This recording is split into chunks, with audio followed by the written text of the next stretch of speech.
Freakonomics Radio is sponsored by Ozempic. Innovation happens through rethinking what's possible, and when it comes to GLP-1s, Ozempic pill does just that. Learn more about Ozempic semaglutide tablets, 4 and 9 milligrams, by calling 1-833-OZEMPIC or visit Ozempic.com to view the medication guide and ask your doctor what's possible with FDA-approved Ozempic pill.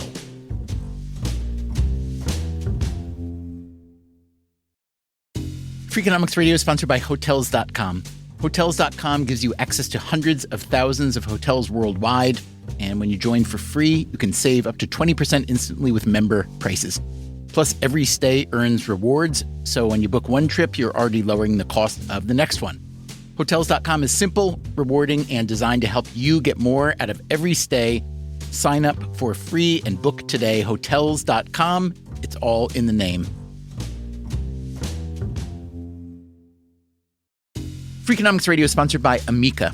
You know what they say, if you want to go fast, go alone. If you want to go far, go together. So go with Amica and get coverage from a mutual insurer that's built for their customers, one that looks after what's important to you together. Auto, home, life, and more, coverage that fits your unique needs. Amica helps you protect what matters most. Visit Amica.com and get a quote today.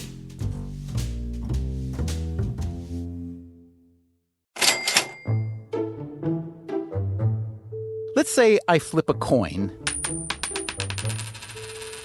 and it comes up heads. Now I flip it again. Heads again. One more time.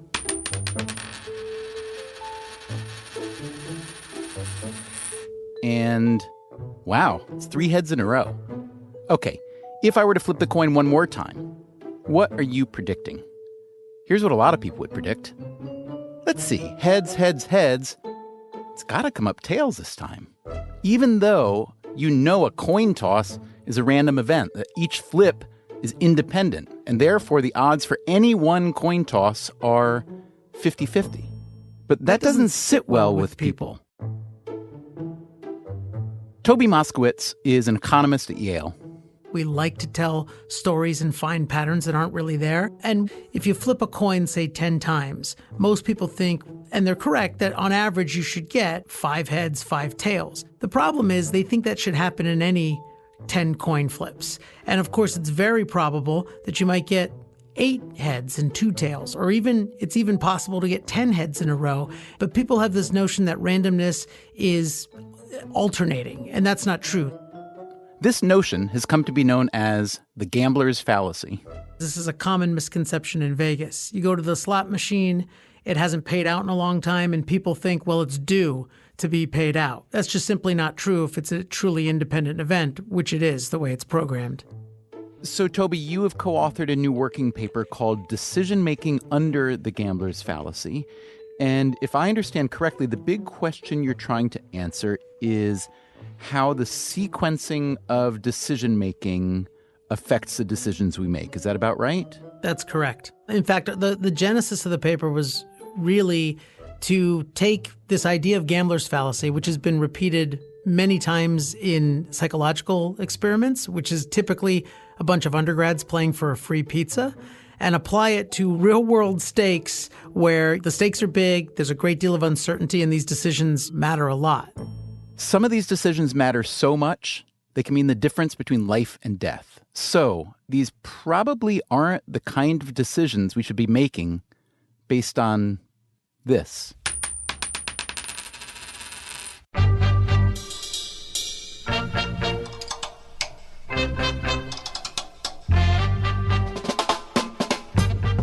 From WNYC Studios, this is Freakonomics Radio, the podcast that explores the hidden side of everything. Here's your host, Stephen Dubner.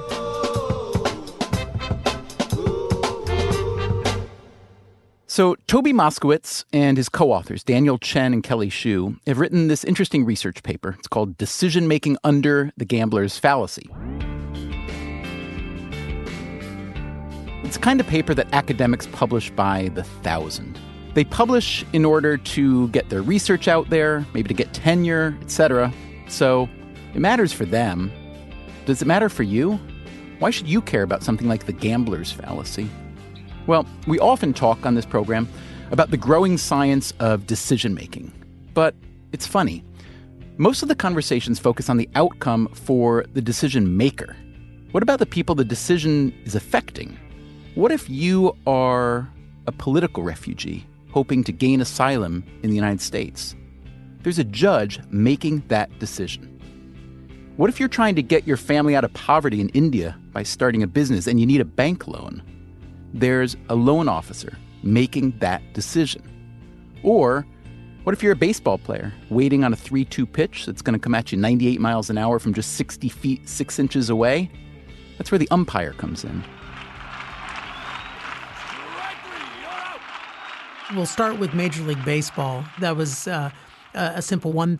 Moskowitz and his co-authors analyzed decision-making within 3 different professions: baseball umpires, loan officers, and asylum judges, to see whether they fall prey to the gambler's fallacy. Because there's all kinds of possible areas where the sequence of events shouldn't matter, but our brains think they should, and that causes us to make poor decisions. Decisions that are the result of what I would call decision heuristics. A heuristic being essentially a cognitive shortcut. Now, why choose baseball umpires? Because baseball has this tremendous data set called PitchFX, which records every pitch from every ball game. And what it records is, if you look at the home plate umpire, where the pitch landed, where it was located within or outside the strike zone, and also what the call was from the umpire. Moskowitz and his colleagues looked at data from over 12,000 baseball games, which included roughly 1.5 million called pitches. That is, the pitches where the batter doesn't swing, leaving the umpire to decide whether the pitch is a ball or a strike. As they write in the paper, we test whether baseball umpires are more likely to call the current pitch a ball after calling the previous pitch a strike, and vice versa. There were 127 different umpires in the data. The researchers did not focus on pitches that were obvious balls or strikes. If you take a pitch dead center of the strike zone, umpires get that right 99% of the time. Instead, they focused on the real judgment calls. So the thought experiment was as follows. Take 2 pitches that land in exactly the same spot. The umpire should be consistent and call that pitch the same way every time, because the rules state that each pitch is independent in terms of calling it correctly. It's either in the strike zone or it's not. The first thing the PitchFX data shows is that umpires are generally quite fallible. On pitches that are just outside the strike zone, they're definitely balls, but they're close. On those pitches, umpires only get those right about 64% of the time. So that's a 36% error rate. It's big. Slightly better than flipping a coin, but not much. Not much, yeah. Better than you and I could do, though, I would say. And how does the previous pitch influence the current pitch? Just as a simple example, if the previous pitch was a strike, the umpire was already about 0.5% less likely to call the next pitch a strike. 0.5% doesn't seem like that big an error, but keep in mind that's for the entire universe of next pitches, whether it's right down the middle or high and outside or in the dirt.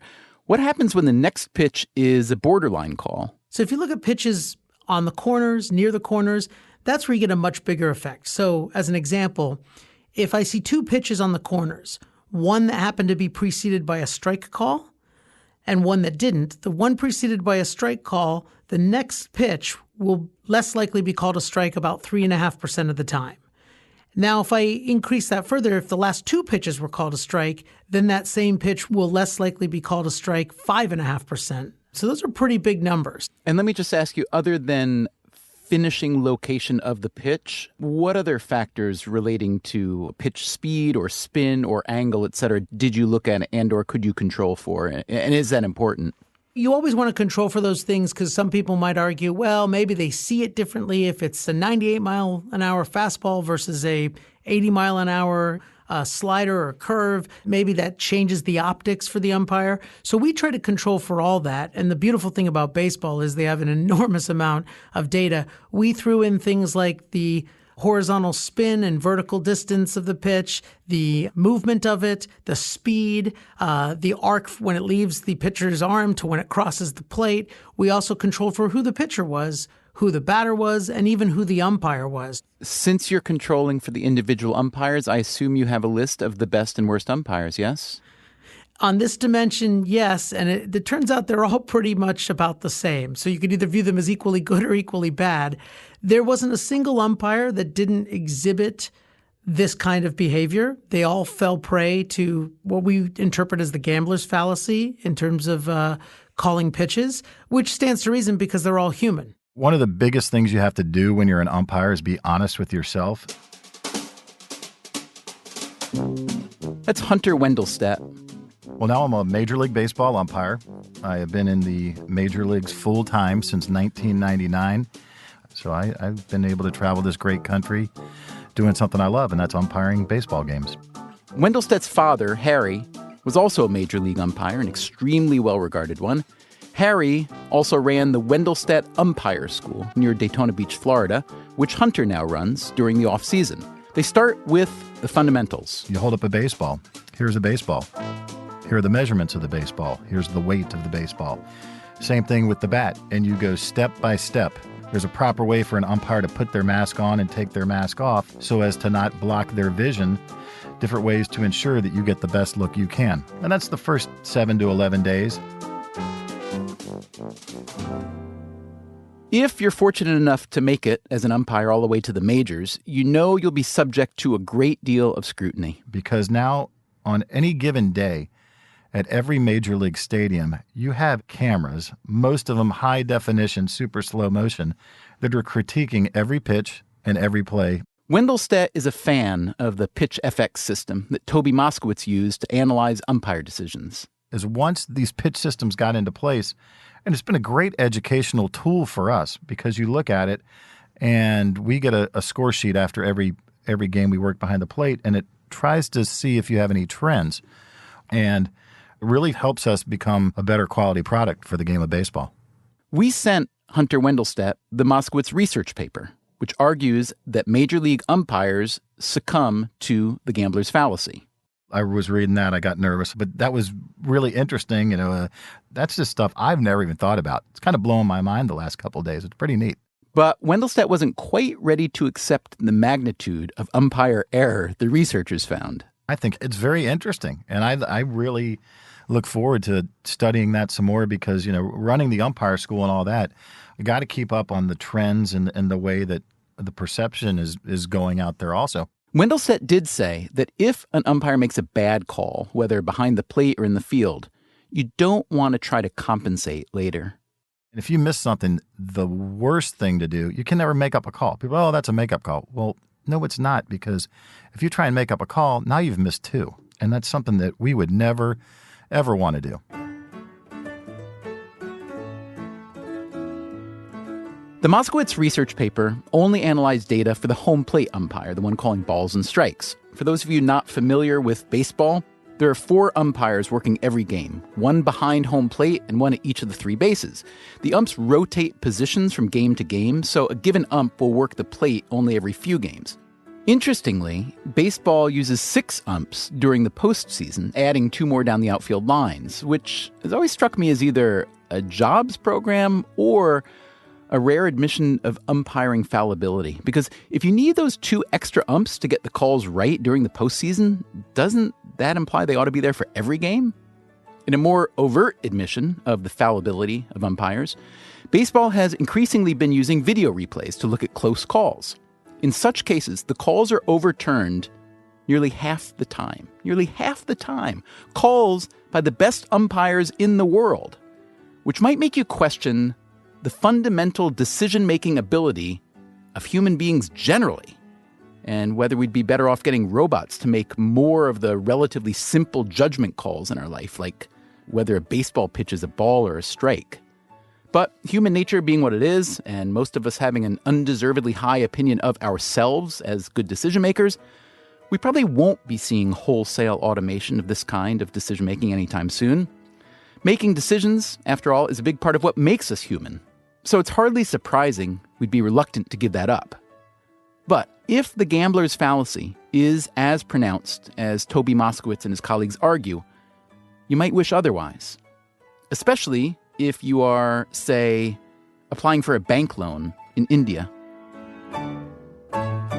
And we got a little bit lucky here. Lucky, meaning some other researchers had already run an experiment. With a bank in India and a bunch of loan officers on actual loans. And the data from that experiment allowed Moskowitz and his co-authors to look for evidence of the gambler's fallacy. Because what they did was they took that data and they reassigned them to other loan officers. Which allowed for a randomization of the sequence of loan applications. Suppose you and I looked at the same 6 loans. I happen to look at them in descending order. You happen to look at them in ascending order, let's say alphabetically, just some way to rank them. And then the question is, did we come to different decisions just purely based on the sequencing of those loans? Now, keep in mind, these were real loan applications that an earlier loan officer had already approved or denied. This let the researchers measure an approval or denial in the experiment against the correct answer, although the correct answer in this case isn't nearly as definitive as a correct ball or strike call in baseball. Why? Because if a real loan application had been denied, the bank had no follow-up data to prove whether that loan actually would have failed. But the loans that were approved, we can look at the performance of that loan later on. You could see whether it was delinquent or didn't pay off as well. So unlike baseball, where we know for sure there's an error, here it's not quite clear. How much did loan officers in India fall prey to the gambler's fallacy? So you and I are looking at the same 6 set of loan applications. And the sequence with which I received them, suppose I had 3 very positive ones in a row, then I'm much more likely to deny the 4th one, even if it was as good as the other 3. The analysis showed that the loan officers got it wrong roughly 8% of the time simply because of the sequence in which they saw the applications. Talk for just a minute about why this kind of experiment, a field experiment, is inherently, to people like you, more valuable than a lab experiment with a bunch of undergrads trying to get some free pizza, for instance. Well, that's right. Well, in this particular case, this is their job, first of all. So you're dealing with experts in their own field making decisions that they should be experts on, as opposed to maybe very smart undergrads, but making a decision on something they haven't had a lot of experience doing and shouldn't be considered experts doing. The second thing is incentives. Incentives. One beauty of the original experiment was that it had the loan officers working under one of 3 different incentive schemes, which allows you to see if the gambler's fallacy can perhaps be overcome by offering a strong enough reward. Some loan officers operated under a weak incentive scheme. Which basically meant you just got paid for doing your job, whether you got it right or wrong, what we would call flat incentive. Then there was a moderate incentive scheme. Which is, we'll pay you a little more if you get it right, and then pay you a little bit less when you get it wrong. And finally, some loan officers were given a strong incentive scheme. Which was, we'll pay you a little bit more to get it right, but we'll punish you severely for getting it wrong, meaning you approved it when it should have been denied, or you denied it when it should have been approved, then it cost you money. So how was the gambler's fallacy affected under stronger incentives? Well, this was the most interesting part. With the strongest incentive at play, where loan officers were significantly rewarded or punished for not messing up an application simply because of the order they read it, we found that 8% error rate, or I should say what we ascribe to the gambler's fallacy affecting decision-making, goes down to 1%. Wow. Doesn't get eliminated completely, but pretty nicely. We then looked at what the loan officers did in order to get that 8% down to 1%. It turns out they ended up spending a lot more time on the loan application. If they make a quick decision, they rely on these simple heuristics of, well, I just approved 3 loans in a row, I should probably deny this one. But if I'm forced to actually just use information and think about it slowly because I really want to get it right, because I get punished if I don't, then I don't rely on those simple heuristics as much. I force myself to gather the information and I make a better decision. Or to put it in non-academic terminology, if you're paid a lot to not suck at something, you'll tend to not suck. If effort can help. That's right.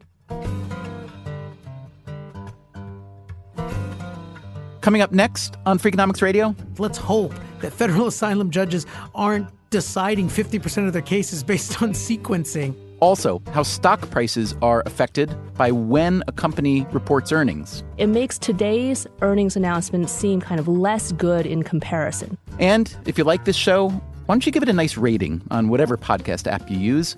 Because your approval means everything to us.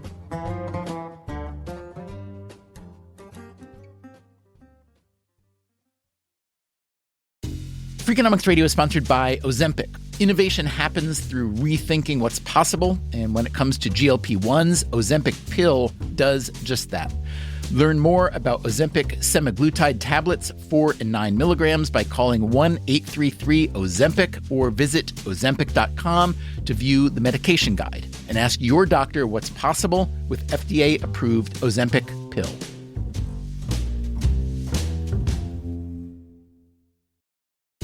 Freakonomics Radio is sponsored by Southern New Hampshire University. The best investments are the ones you make in yourself, and no one knows that better than Southern New Hampshire University.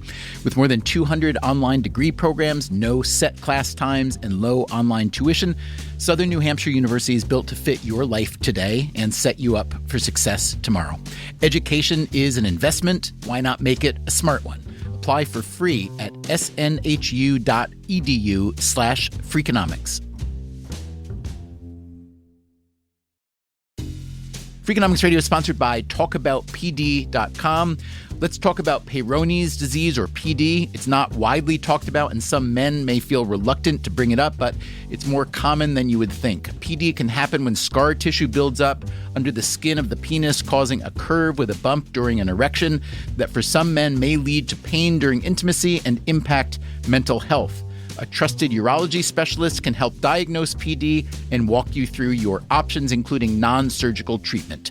Visit talkaboutpd.com.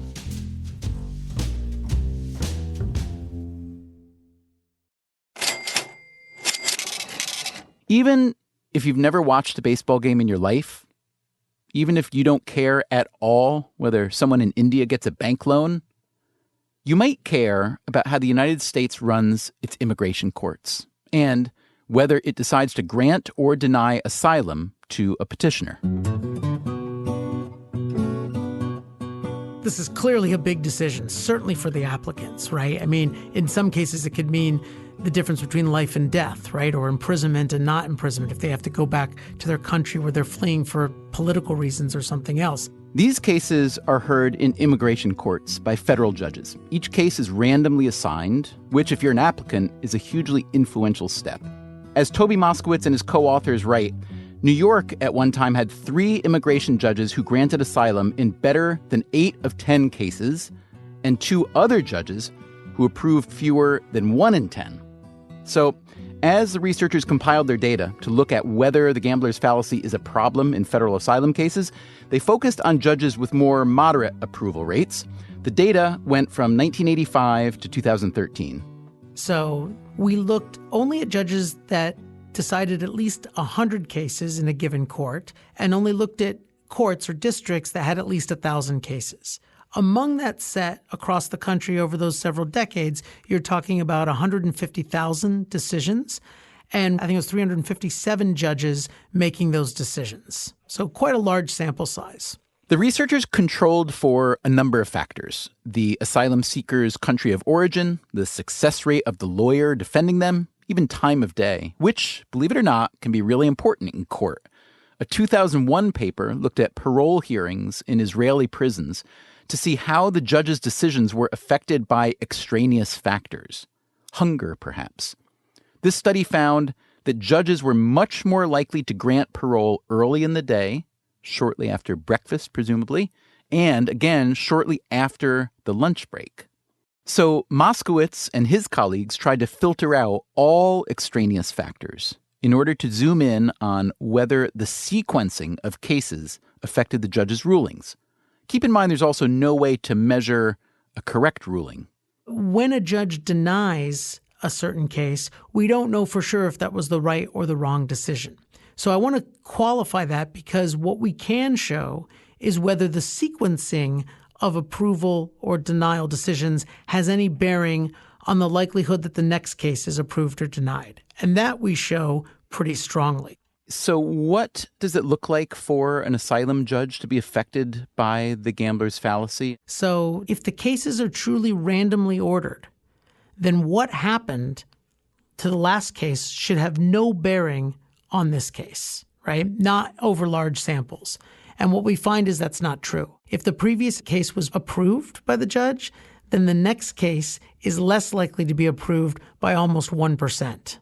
Where it gets really interesting is if the previous two cases were approved, then that drops even further to about 1.5%. And if these happen on the same day, that goes up even further to closer to 3%. And then obviously if it's, two cases in the same day, it gets even bigger. It starts to approach about 5%. So those are pretty big numbers, especially for the applicants involved. Or to put it a little differently, just by the dumb luck of where you get sequenced that day could affect your probability of staying in this country by 5% versus going back to the country that you're fleeing. That's a remarkable number, in my opinion. And in a different arena, if I hear that a baseball umpire might be wrong 5% of the time, I think, well, but the stakes aren't very high. But in the case of an asylum seeker, this is a binary choice. This is not one ball or strike out of many. This is, I'm either in the country, I'm not in the country. And so what did that suggest to you about the level of the severity that the gambler's fallacy can wreak, I guess, on different important decisions, whether it's for an individual or, I guess I'm thinking at a governmental level. I've refused to declare war on a given dictator 3 times in the last 5 years, but the 4th time gets harder, I guess, yeah? Right. No, I think that's right. And you can imagine the poor family that happens to follow 2 positive cases. Even if their case is just as viable, their chances of getting asylum go down by 5%. That doesn't sound like much, but compare that to what it would be if the reverse had been true. If the 2 cases preceding them were poor cases and were denied, then their chances of being approved go up by 5%. That becomes a 10% difference just based on just who happened to be in front of you that day. Total random occurrence. So you wouldn't expect the magnitudes to be huge. Let's hope that federal asylum judges aren't deciding 50% of their cases based on sequencing. So the lesson, if I'm seeking asylum or any other ruling, what I really want to do is bribe someone to let me get to the judge right after he or she has rejected the previous few applicants, right? I mean, what other than that? It would be worth it. Well, plainly, it would be really, really, really worth it unless you get caught bribing and then obviously get rejected for asylum because of just that. So you're telling us the data from the decision maker's side. What about the seeker's side? Is there anything that can be done to offset this bias? I'm not sure there's much you can do. You're at the mercy of the courts. I suppose if you have a particularly good lawyer, maybe there's a way to lobby. I mean, I'm told the cases are randomized. I assume that's true. But who knows? Like you said, maybe bribes is a bit extreme, but maybe there's a way. Well, feigning illness, at least, to break the streak, right? Exactly. I mean, there's all kinds of things that perhaps a good lawyer could do. The evidence that Moskowitz and his colleagues present is, to me at least, fairly compelling evidence that decision makers in these 3 realms, courts, banks, and baseball, occasionally make poor decisions based on nothing more substantial than the order they face the decisions. But what if these researchers are just wrong? What if there are other explanations? No, that's a fair question. There are certainly other possible things to consider, and we try to rule them out. The first thing, the most obvious thing would be that the quality or merits of cases has that similar pattern. That seems hard to believe. We believe, the randomization of cases, certainly in the loan officer experiment where we know it's randomized because we did it and these other economists randomized it themselves, we know we can rule that out. So I don't think that's an issue, but maybe just the quality of cases has this sort of alternating order to it, and these guys are actually making the right decision. We don't think that's true. And in baseball, we can actually prove it by showing that they're getting the wrong call. It's also interesting, to me at least, that what the Moskowitz research is pushing against is an instinct that a lot of people are trying to develop, which is pattern spotting. More and more, especially when we're dealing with lots of data, we look perhaps harder than we should for streaks or anomalies that aren't real. We may look for bias that isn't necessarily bias. Our umpire friend Hunter Wendelstedt brought this up when we asked whether, as most baseball fans believe, umpires treat certain pitchers with undue respect. Well, here's the thing about it. You take Clayton Kershaw, the umpire is going to call more strikes when Clayton Kershaw's out there. Why? Is it because we like him better? No. It's because he throws more strikes, because he's a better pitcher than a rookie that's getting the call up from the New Orleans Zephyrs. It's one of those things, the reason that Greg Maddux and John Schmaltz, they're in the Hall of Fame for a reason.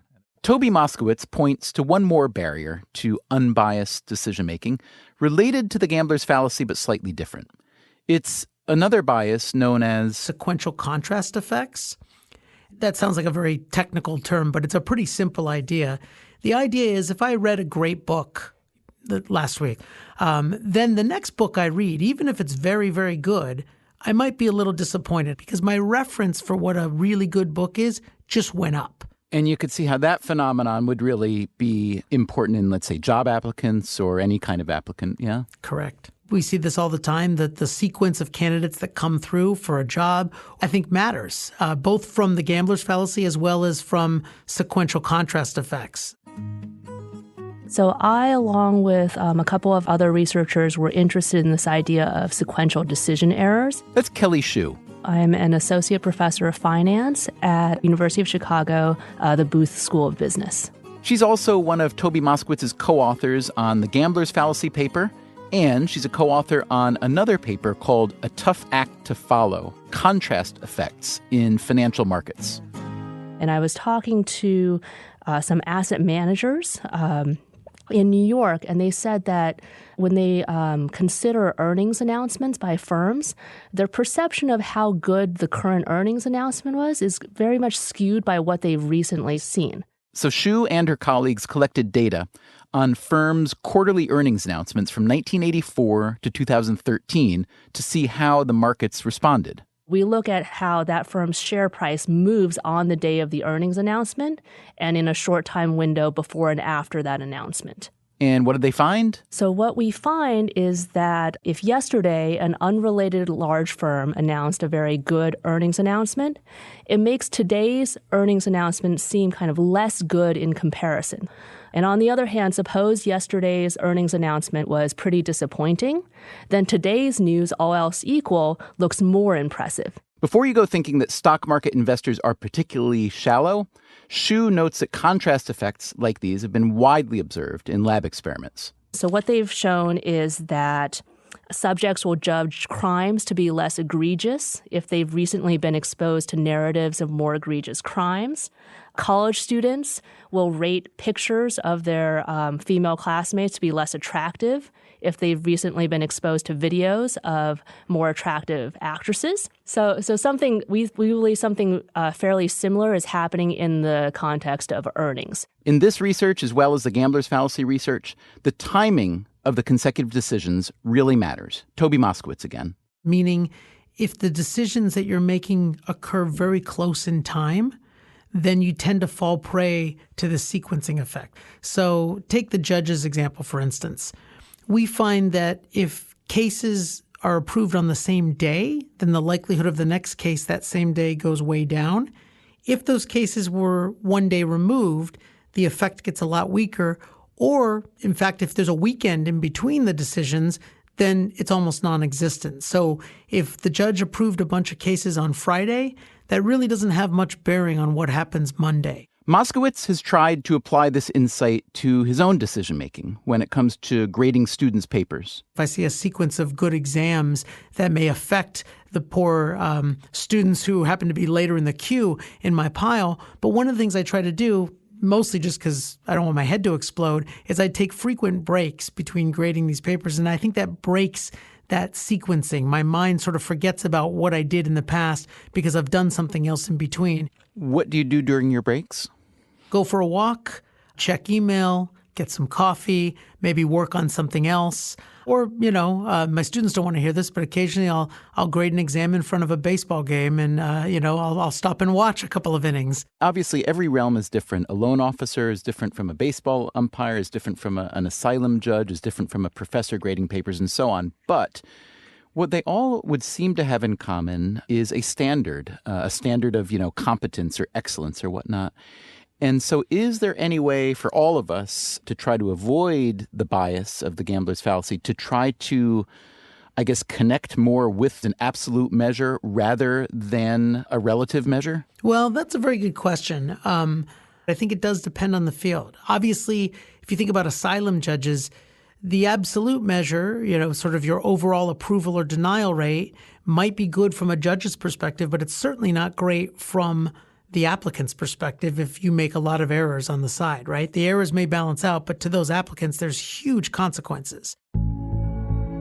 Now that Moskowitz has seen empirical proof of the gambler's fallacy, he sees it just about everywhere he looks. My wife, who's a physician, claims that she thinks that happens. I would also argue test taking. My son, who's actually studying a little bit for the SSATs, he'll say things like, well, you know what, I'm not sure what the answer to number 4 was, but the last 2 answers were A, so it can't be A, right? And you sort of caution, that may not be right. It sort of depends on whether the test makers have any biases either. Well, then it becomes game theory, which becomes harder and more fun, yeah. That's right. That would actually be a more interesting test, wouldn't it? If the students just figured that out, you let them in. Moskowitz plays tennis, where there's plenty of opportunity for a rethink on the sequencing of shots. If you're serving, for instance, one of the best strategies is a randomized strategy, like a pitcher should do in baseball. And I'm not very good at being random, just like most humans. I'll say to myself, well, I hit the last couple down the middle. Maybe I should go out wide on this one. But that's not really random. What I should do is what some of the best pitchers in baseball do. I think rumor has it Greg Maddux used to do this, which is recognizing that he's not very good at being random. He would use a cue in the stadium that was totally random. For instance, are we in an even or an odd inning? And is the time on the clock even or odd?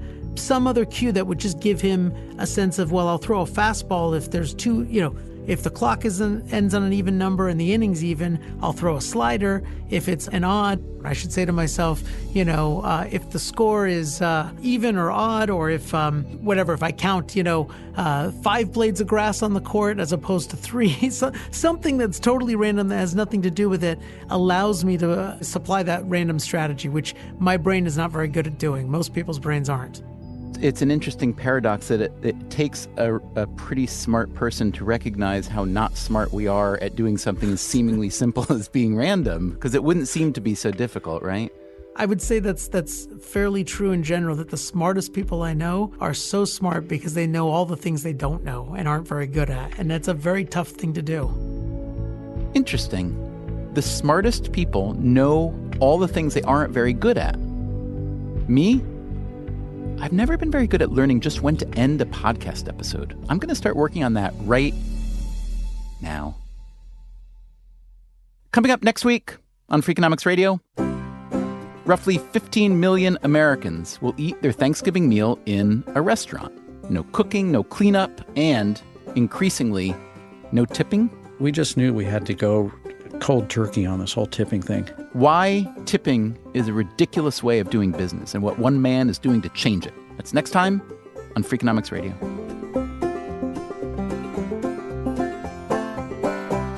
Freakonomics Radio is produced by WNYC Studios and Dubner Productions. This episode was produced by Harry Huggins. Our staff also includes Shelley Lewis, Christopher Worth, Jay Cowett, Merritt Jacob, Greg Rosalski, Noah Kernis, Allison Hockenberry, Emma Morgenstern, and Brian Gutierrez. You can subscribe to this podcast on iTunes or wherever you get your podcasts. And come visit Freakonomics.com, where you'll find our entire podcast archive, as well as transcripts of all our episodes if reading is your thing. Thanks for listening.